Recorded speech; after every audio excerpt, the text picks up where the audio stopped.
Here we are. Another beautiful day. Who are you? You're Sandy Mackey. I am. Yeah, you are. Who are you? I'm Al Curtis. Al Curtis.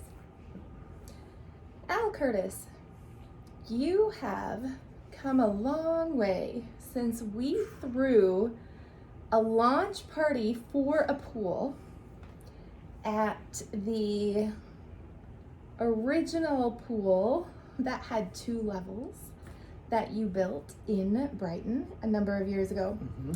And I remember we were just learning how to throw a launch party. We actually found a time when the homeowners were going to be gone, Mm-hmm. and we asked if we could borrow the pool to do a party.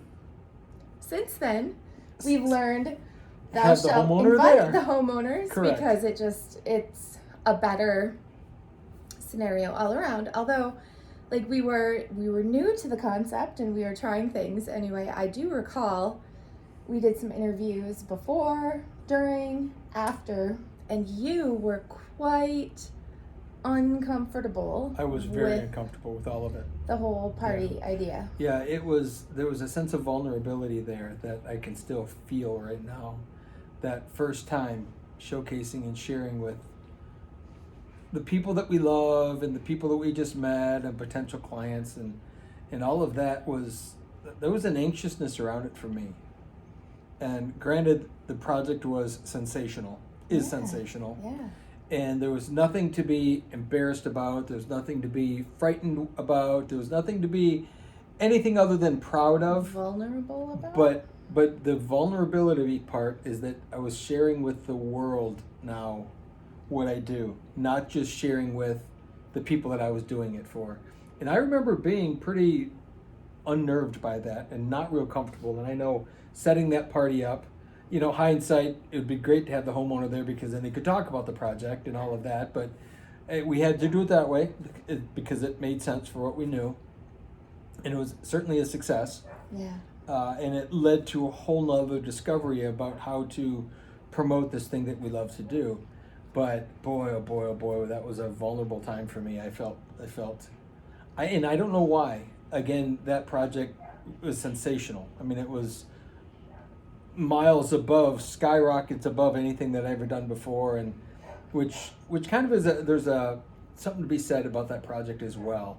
So I remember going into that after I met them, and then coming up with this idea, understanding the challenges with the yard, and then coming up with the concept that we ended up doing with the 2 levels, and based on their trip to Hawaii and a pool that had waterfalls and slides from one level to the next, and presenting that then to them. We'd done a model, which was probably our first model. So it was pretty simple. Pictures of you showcasing the model. Could be, smiling at it, but and nodding. it was really archaic and new, although cutting edge at the time. Mm-hmm. And I remember presenting that model, which they were over the moon with, thought it was the coolest thing ever. And then I presented the numbers. And that was a far cry jump from anything we'd done before. And I don't know if I knew the numbers ahead of time. I know that I write the numbers the way I see them, and then you modify them based on what you understand that we need it to work. Mm-hmm. So I don't think I reviewed the numbers, and I think it was as much of a surprise to the homeowner as it was to me when I opened that packet of information up. And looking at them, pointing at them, reading them to them, in my heart, I have no idea how someone's going to respond. No clue. And they didn't blink. And they said, well, we realized it was going to be somewhere around there. And to me, that was such a relief because in my mind, it was such a far cry and a big step from what I had done before that, I was so used to the lack mentality of people not having enough to get started, let alone having a lot to do more. So that's something to think about from the perspective of the salesman and then the company is when you play in a pond of water that only holds fish so big, you start to think that's the biggest that fish are. Mm-hmm. And that was me having for so long fought and struggled, mostly within myself, but fighting and struggling to get the deal, sign the deal, get the whatever, that you get caught up in that competitive part of the world, and somehow there's like this finite amount of money that people have and everyone's fighting for it. And that's so not true.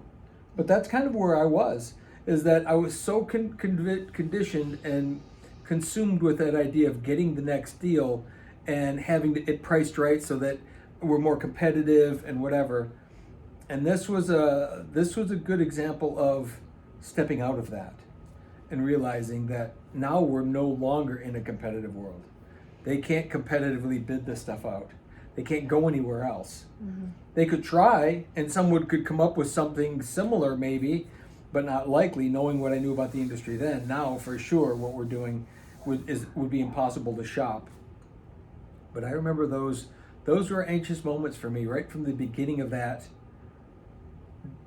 whole deal, because it was a new territory. Mm-hmm. And it's become the normal bland blah. So the vulnerability that you felt then, we have a launch party coming up on Friday for Once Upon a Time. Do you feel the same vulnerability Not a bit. These days? Not a bit. No, I think social proof and track record, I want everyone to get it. I want everybody now to absorb it and to be able to see all of it. And I know that's one thing I do know, and it saddens me and yet delights me, that someone that will only get one chance to be there, like most of these people that will come that night, mm-hmm. will never get to see it again, so they'll never see the depth of the detail of what's there. Mm-hmm. Because the first time around, you're going to see the obvious. I mean, the homeowner, after having lived with it for this long, is still seeing the details that he never saw before and mentioning them. So can't even imagine. And then we're doing more now because we've added some other things. Yeah. But so there's all these layers of things that people will never ever see. And it reminds me of when we did Katie's wedding here and we did the reception. Mm-hmm. And it was all for her. Katie's my oldest.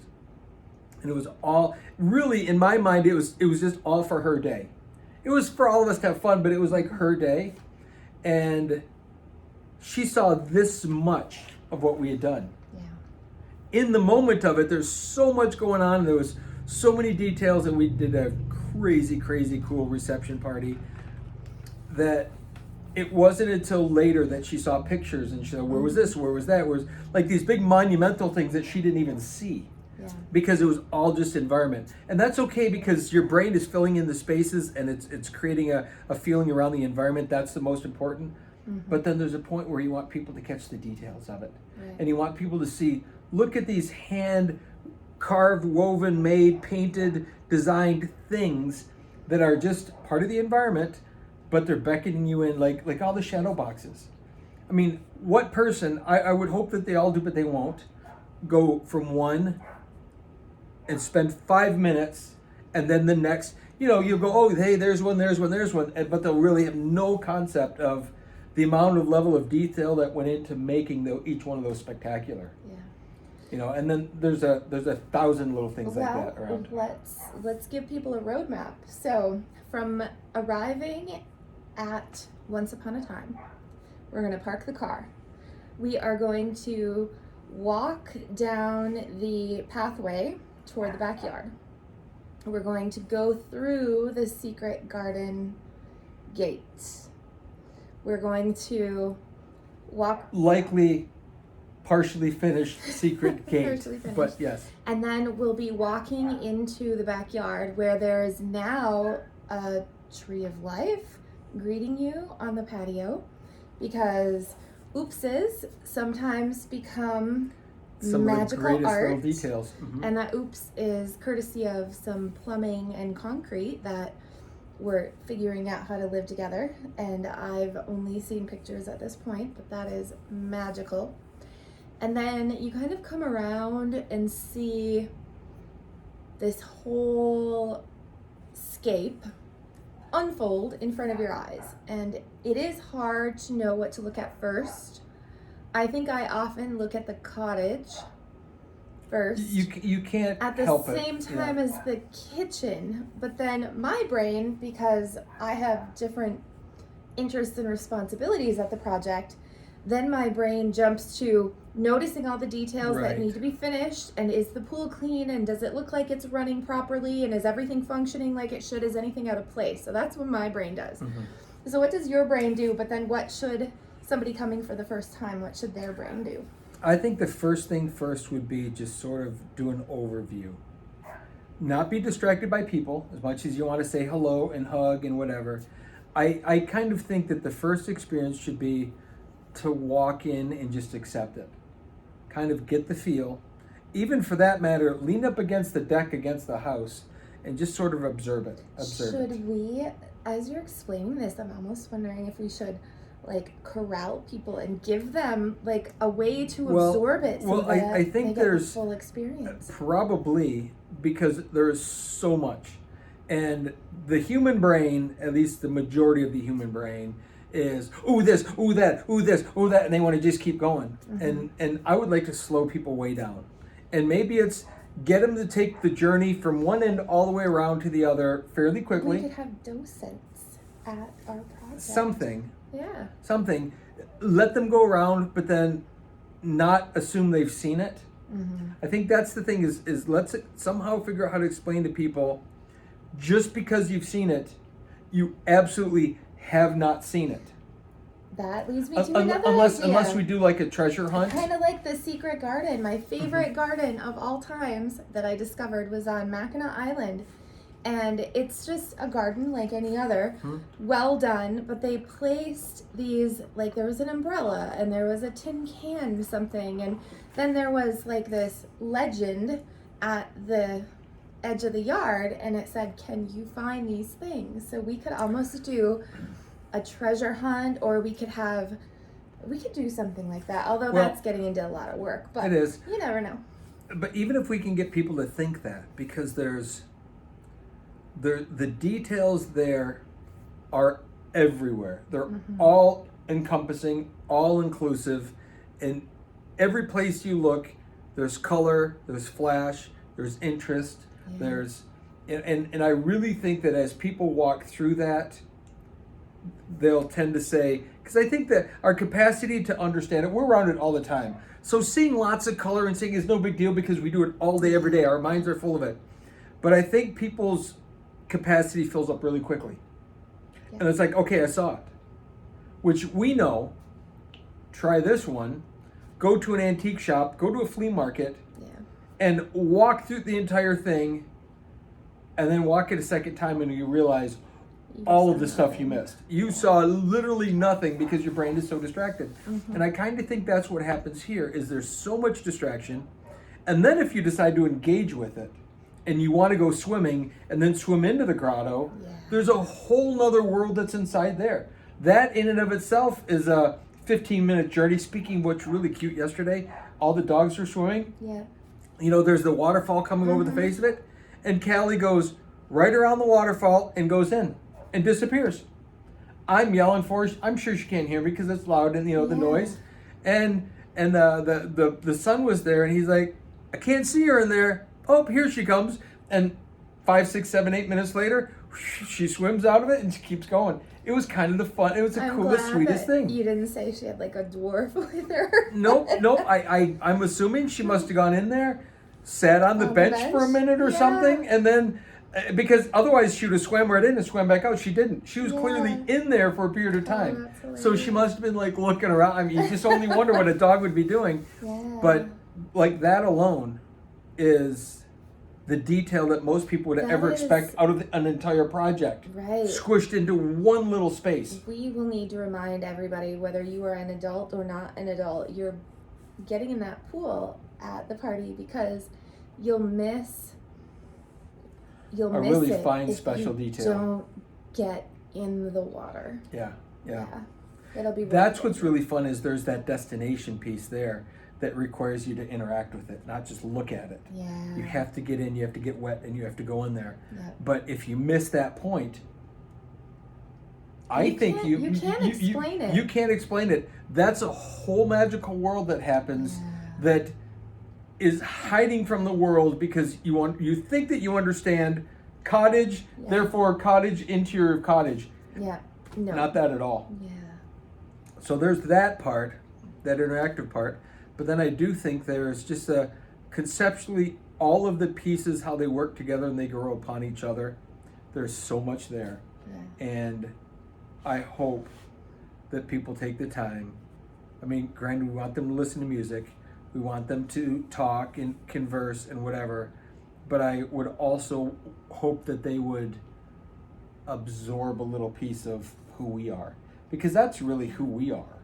What we've done there, all of us collectively, all of the people involved, there's a piece of us there. Right down to the finest details of the Mickeys on the edge of the bar to, those are details that could easily get missed. Yeah. Could easily go, oh yeah, well, it's just normal, when you've never seen anything like that before. And when you look at all those fine little details, it's pretty spectacular. It is. Yeah. So that's what I would hope happens next Friday. Whether it does or not, it'll be what it'll be. I won't be vulnerable in the same way. I don't think that I left any room for, well, okay, I there's things I could have done better and done more of, but I think that we filled the bucket full on that one. And I think that because of that, my vulnerability diminishes because I don't look at it and go, well, I should have done this, I should have done this, I should have done this. There's a few things clearly I would do different. I learned, like every project I learned, and that project is completely unique in terms of how it was built. That's something we've never talked about in terms of how we built that one very differently than any pool has ever been built. Structurally, how we put it together, we have 2 levels, we have all these things going on, and it's built like a traditional vinyl pool, but it's shot with gunite from the backside of the wall. There's a lot of finely done details there that no one will ever understand how that was put together. And yet another really interesting thing about that project, it's probably the most photographed pool in Michigan because there have to be 100 pictures a day taken of that pool. Oh, yeah. It's right on the golf course. On the golf and course. Everybody stops and takes a picture. It's really kind of interesting. I do have a treat for the golfers coming. I don't know that it will be here in time for the party, but there will be something added to the additional art installation that will be going in specifically for the golfers. So Nice. we had thought too when we had embarked on this project along with Lazy River that we would get to do some kind of a party bus taking us from one to the other. And then this year happened and schedules got all thrown out the window. So as interesting as Once Upon a Time gets into the mini details, Lazy River is a project that we've worked on in the same time period that has a magnitude of details, which also will be something for people to experience again, no like doubt about no other project. No doubt about it. Yeah. That one is on a whole. Where I Once almost Upon don't a think Time you is can on a handle both micro the level. same day. Yeah, Lazy River is on a macro level, and it's massive, and it's massively cool. So I do think though there might be room for a party bus double tour, just because kind of a thing. Interestingly enough, I think it could be this week? No. No. But I mean, in the general, future. in the future, Yeah. I mean, I think that there'd be room for those two are Hallmark set a new standard. Yeah.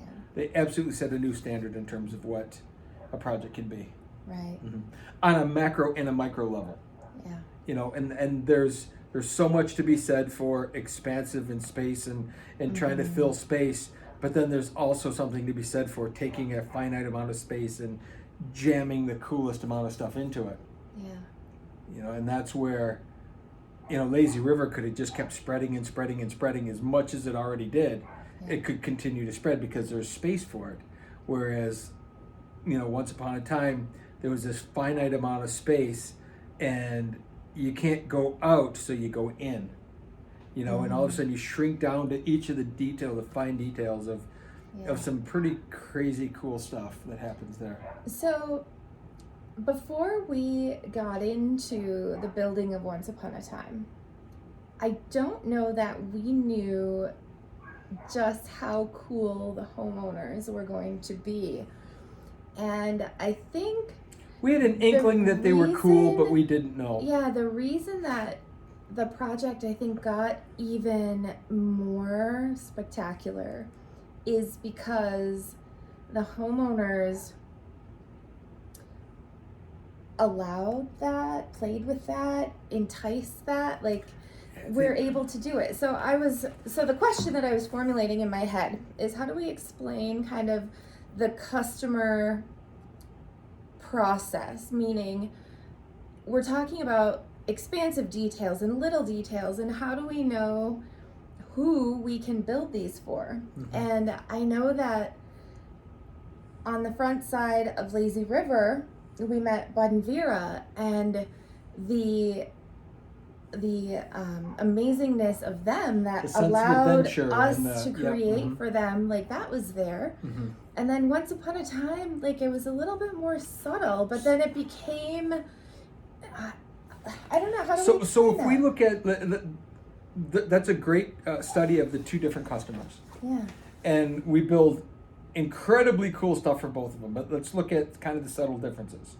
So Bud and Vera in the Lazy River, he was wide open to ideas, and he was just like a child, a grown man child, excited about what could be. And that's what allowed me to play. I don't think they ever imagined, again, difference between one client versus another, I don't think they ever imagined like creating a whole Caribbean village / whatever. Yeah. To them, it was, how could we make a really cool functional pool and lazy river and a big slide, because Vera wanted the slide. Yeah. But I don't think that their style of life would have kind of dreamed up the level. Yeah. Right? Because they were pragmatic and practical, but fun-loving and free and willing to let us go with it. But they had very, and I wouldn't say simple ideas, but more pragmatic, more practical, how it could all be used and the space could be used, but be really cool. Right. They let us choose the cool factor, which is really cool. Now let's look at Once Upon a Time, and Lori and Kevin are magical. They live in the world of being thrilled by the magical ideas of Disney and suspension of disbelief. And, really, when the epitome of it for me was when we put that first part of the roof up on the cottage, and I could see in Kevin's face like, oh, I don't know, me and Lori aren't sure about what this is going to be. Yeah. And when I showed him the picture and just a look on his face, I said, it's enchanting. And he got it at that moment. But all he was looking for was the reassurance of being thrilled. And it wasn't for him. Yeah. It was his thrill for how she would feel about it. But so they live in this kind of magical world of possibility and what it can be and what it could be and how I could be titillated and excited by the experience. Mm-hmm. Bud and Vera live in more of this pragmatic, practical world, but wanted more. So they're very two different places, but they kind of meet in the middle somewhere. They do. And that's why it's been fun on both cases, because one is very magic driven. The idea of Disney and the idea of that is more magical. Right. It's more childlike, letting go of who you are and the wonderment, right? And that's why that project really suited them versus Lazy River, which very much suits. Lazy River makes a statement, and it's, like you said, just taking over so much space, but then I love the way that it's anchored by the village that became a part of it, and the walls with the boats, and now when I think of Lazy River, like, I'm picturing myself in the grotto, but I'm also just picturing looking at the walls with the boats where my fish are, my fish art, because that's just super magical Mhm. too. And Well, the and- boat on the building. And so like my mind is going to the details while like hanging on to the all encompassing vibe of being there because it's larger than life. And then Once Upon a Time is like larger than life but smaller than life. Yeah, at the in a same lot of time. respects it's smaller because it's into the fine details. Yeah. And that's where like the idea, growing the idea wherever it came from with the boats as the fence, that works perfectly in that environment. We couldn't Yeah. use that same thing in the No. Once Upon a Time environment. Because they would be way too big. It's way too much, But right? but Because couldn't- we had this expanse that we had to Yeah. draw people into a finite spot. can't- Boats were perfect for that. And you can't put Once Upon a Time at Lazy River because No. the scale of it doesn't match the space. And Mhm. what's magical and perfect for one customer in one spot cannot be just transplanted to another spot for another customer, which is why they are so well developed for each Mhm. person and each space. Well, I think that's where. So how does that happen? Okay, so Put here's, that into words. So here's how that happens. Is, at least on my part, is over the years I've become spatially aware, and then compositionally aware. This is the stuff that people don't talk about. They want to talk about design. They want to talk about putting it down on paper, and they want to talk about how can we formulate a plan to make sure that this goes off in a precise And whatever. pick something out of this catalog and stick Right, it in your custom, yard. the kind of custom plastic world. Yeah. Where I've learned to be more cognizant and aware of spatially what do we have to work with. How can I maximize the fun factor and the cool factor and all of that within the space that we have? There's two parts to that. There's the physical space, but then there's the composition space. And this is, again, something people do not talk about in our industry. They don't talk about the overall composition. They talk about a feature. We have a fireplace over here. We have a swim-up bar over here. We have a raised hot tub over here.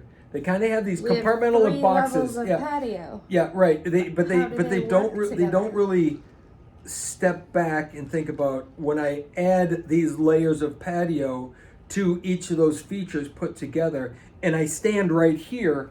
How does it please my eye? Speaking of, have we put a handrail up yet?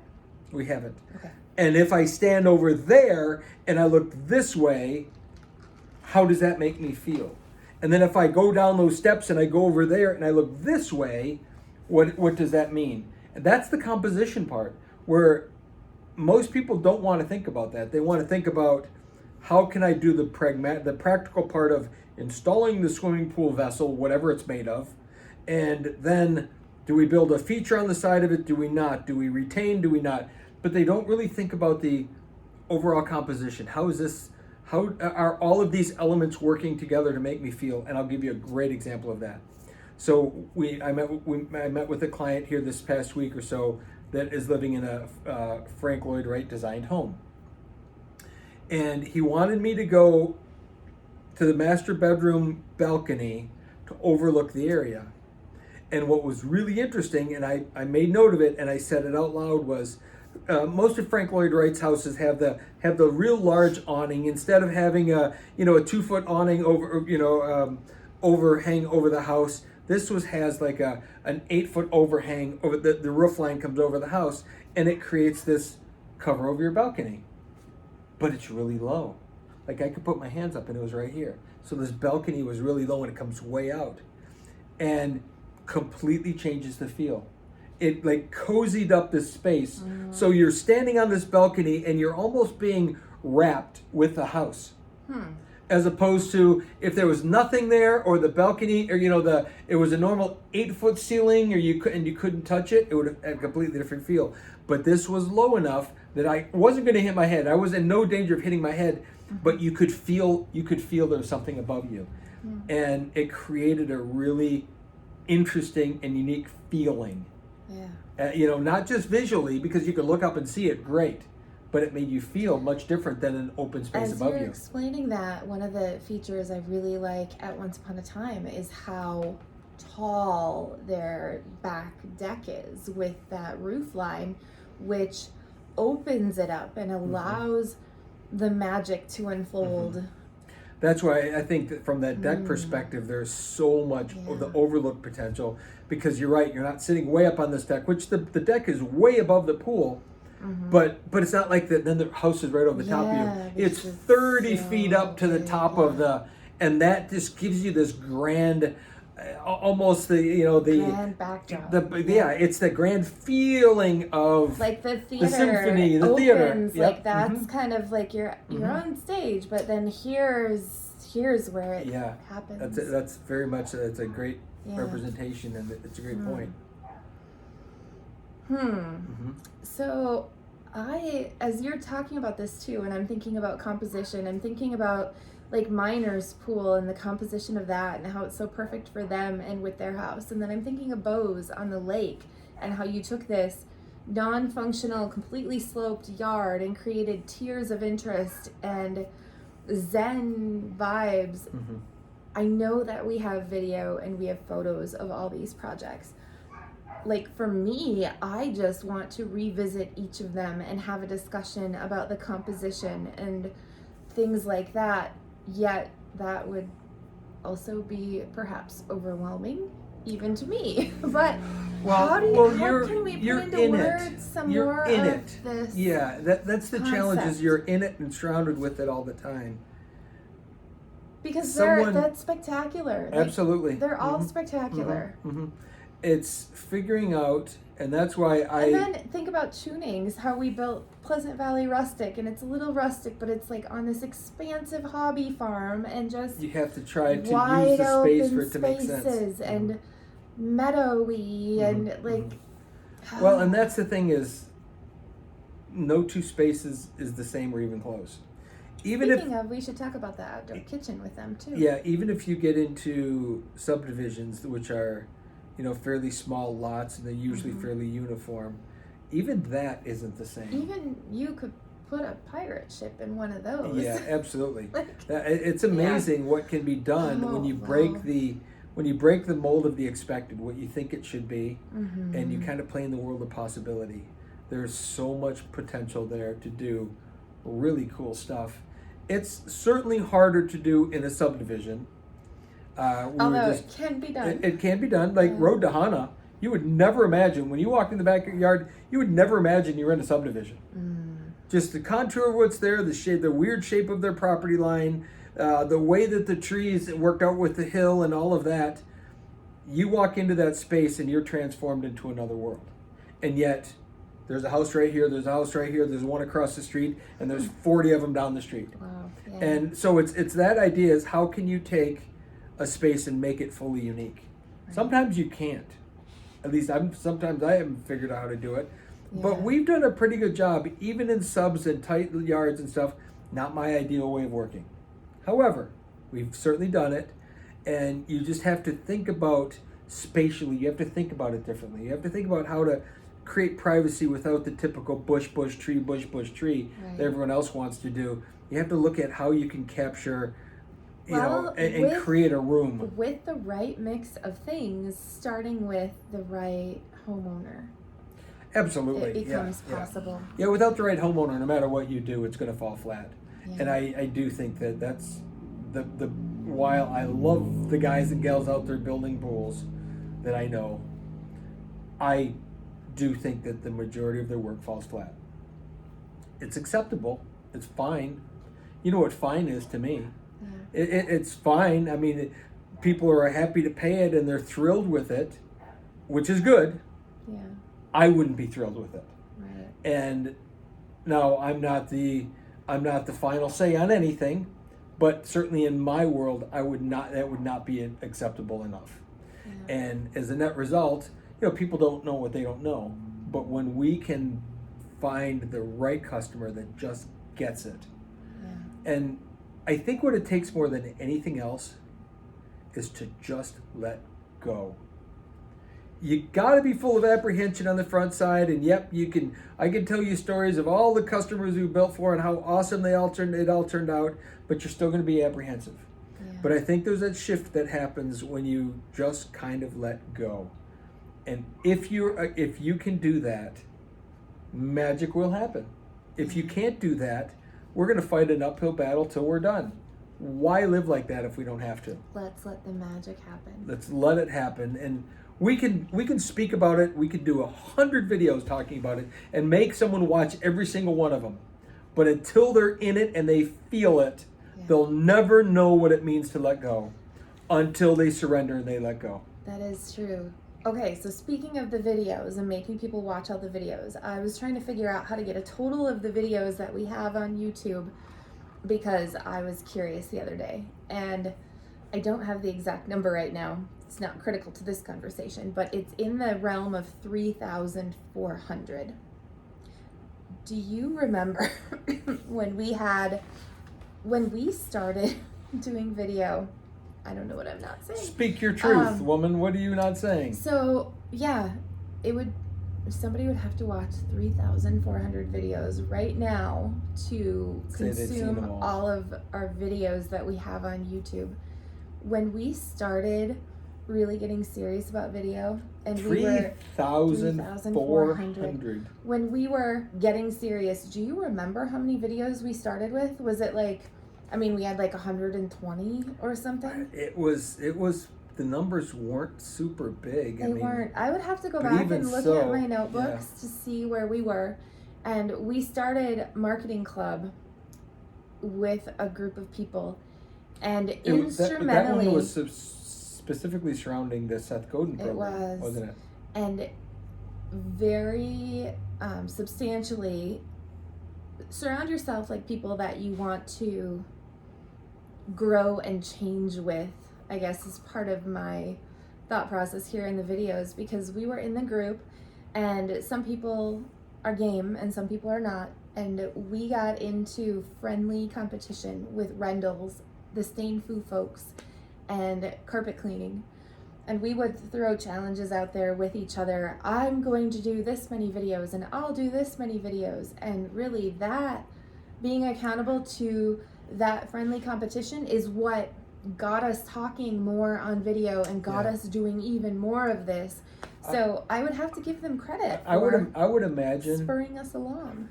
It seems to me that we were ahead of everybody in that room. We were. In terms of videos. Although it's not like we were miles ahead. No. We probably had 400 or 500 videos total, I'm thinking. Okay. I know you're thinking less, but I don't think so. I think that we were far enough ahead that someone could look at it and go, 400 videos versus 150. Because I know our challenge was like, we're going to do 100 videos. Yeah. And they said, we're going to do 20. But, you know, when we'd done 400, 100 wasn't so bad. When you'd done 20, doing 20 more was a lot. Mm-hmm. And somehow we made the decision to just stay with it. Yeah. And just continue to do video after video after video talking about pools. And then, like, our most popular videos today aren't me. Yeah. They're other people talking about processes and fixing and cleaning pools and stuff. Because the majority of people who own a pool would need to know how to vacuum it. And you're not going to catch me typically doing how to vacuum a swimming pool. And yet, you know, and that's what's kind of interesting when you look at it. So the number of videos that I'm in specifically will have a lot of minimal numbers of views per week, per month, per whatever. Mm-hmm. But there's a lot of them. Well, I know when we were building Bose, the Zen pool, there's a lot of philosophy that we have you talking about specifically at their pool, because it was kind of the perfect combination of a close enough project. It wasn't too hard for me to get to film, spending time up there, helping capture some of those. So while we could go on a look back tour now at all of our projects, we really, during the process, captured all of that. So we do have, like, the philosophy that we have has refined, and you can watch it's still the same philosophy, but it's refined through the videos. Yeah. But we really started doing that all then. And I think that in those years, those projects, we did spend a lot of time talking about our philosophical way, our certain way. And I don't think that we talk so much about that anymore, because we've already said those things. Our And certain we're way hasn't living really it. changed. Yeah, instead of talking about it, our lives are that in Yeah. every way. We started talking about the way that we wanted things to be, and then we stopped talking about it when we started living more that way. Mm-hmm. And now we continue to talk about, even on a whole nother level, this. Well, there's the nuances adventure. of life and understanding the relationship between people and contractor and and customer, and I think there's so much there that the aha moments continue to happen with us, and we recognize better now how to do things, how to not do things, what we should do, what we shouldn't do, and I think that's where we tend to spend more of our time talking today. So, But we could easily go into the philosophical marketing reasons of why we are who we are, but we've kind of covered that. That hasn't changed. It's evolved. It's refined itself, but the overall of who we are hasn't changed. We've refined a lot of the pieces of who we are, which is amazing, but the reasons why haven't changed very much, I don't think. right. We used to talk a lot about a countdown of the number of projects left. And then we got out of the habit of discussing that. And I don't know, I was just exploring mentally what I thought about that, so I figured I'd voice it and see what you think. Any one of our projects right now could be still in the countdown to we're not quite finished yet, but something that I've recently realized is any one of our projects also could be the last one. At this point. Amen. So if you'd watched before and you knew Al's countdown and the number of years he thought he would continue building and how many were left, like that was a really good activity for us to do and explain to people, putting some parameters on this like body of work that you plan to do. And I think this year more than anything, I realized if the right things come along, then the choice will be simple to do them. And if for any reason that stops happening, the body of work is, as it is, complete at this point. It will always be complete from this point forward. Yeah. There's no doubt about it. Yeah. And this year has proven to me the emotional roller coaster of living through the COVID 20s, and all of that, while I have it in me to design and build greater, cooler, crazier, funner, amazinger things, I also am completely content to say maybe that's the last one. Yeah. And not be, oh, that's my last one, and not be anxious about it or worried about it. Yeah. But there's It's a really good place. It's a really good place. Challenging as just like it was a good place when we said we have 75 pools left. We have 60 pools left. We have 48 pools left, whatever it was. Those numbers, because they quantified the period of time it was going to take. It wasn't, quantified it wasn't like ambiguous. They quantified a state of mental awareness. Well, and also it's not like I worked a corporate job and I can retire at 62. So now I know I have 8 years, 7 years, 4 years, 3 years, 2 years, 1 year. This is a very different, ambiguous thing. It's just like I could go until I can't move anymore, or until I finally break something, or if whatever. So instead, it was a way of saying, do I really want to do something that I don't enjoy when I only have X amount of quantity left in my life? Well, and it was certainly a trick for me. We talked about the number of projects that were left, and we talked about the scope that we had hoped the projects would be. And I think that also helped, knowing that they would broaden, because we had to broaden the way that we thought about it. But I know also on the other side of things for you was, well, what would I do if not pools? And again, our thinking and discussing has allowed us to develop the ideas around what that would look like. And I think that it was important for me also to understand, and I remember one specific conversation when we were back in the early days of figuring out what the numbers were left to do, and realizing that as the as the numbers went down, the projects got bigger. Yeah. And then it was a place for me to play in my mind of, what if I only had 10 left? You know, how would I leverage that to titillate the world as to who would, you know, because the desire would go up, but the demand would go way up, but the supply would go way down. And now you have this teeny tiny supply left with this massive demand. Who's going to be the one to get it? Which goes to what's happened over the last couple of weeks of us saying, how does someone get our attention in a new way? And then someone sends in a video prospecting us to be their pool people. So you go, the supply goes down, the demand goes high. How do we deal with that? And I think that in those early days of figuring that out for me was magic, because it allowed me to go, if I only had so much left, how would I dole it out? And would I dole it out to just anyone? No. How many times did you say, do you really want that to be your number 35?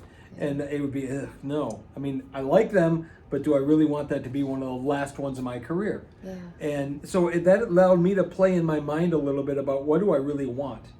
Because we live in a world where most people never really figure out what they want. What they really This was a way of tricking my stupid brain, because sometimes I have a stupid brain, to just break out of its mold and say, what is it that I really want? And by doing that, that was just a trick that worked for us. And sometimes people ask today, well, how many are left? I don't even know. It doesn't really matter. It mattered then because it allowed me to create the framework. Now, the last one that we work on could be the last one ever built. And the last one will be the last It one. will And be. then if we took the time to reverse engineer what numbers they were, I bet that the universe already has it worked out that it likely does. is going to match. Mm-hmm. Likely it does. As the projects get more intricate and more interesting and more detailed, I mean, that's really where all the fun is. The fun is not in building the pool itself. That's the snooze part of it. Yeah. We can do that with Anybody our can do eyes that closed. part. Anybody, you can train a monkey to build that part. Everything else. It's all of the rest of it that makes all of the difference in the world. And when we play there and we forget about the pool, that's when the magic happens. Yeah. I think that's a good note to wrap this episode of Whatever this is. this Conversations with Sandy and Elle. Sometimes we call it a podcast. discussion. Sometimes it's just a pool video. guy and pool girl, and sometimes it's just us talking. Who And knows? In any but it's event, captured forever. it is always legendary, and this has been a really good one for me. My mind has gone to a lot of really cool places, and it makes me happy. That's why we do it. Yeah.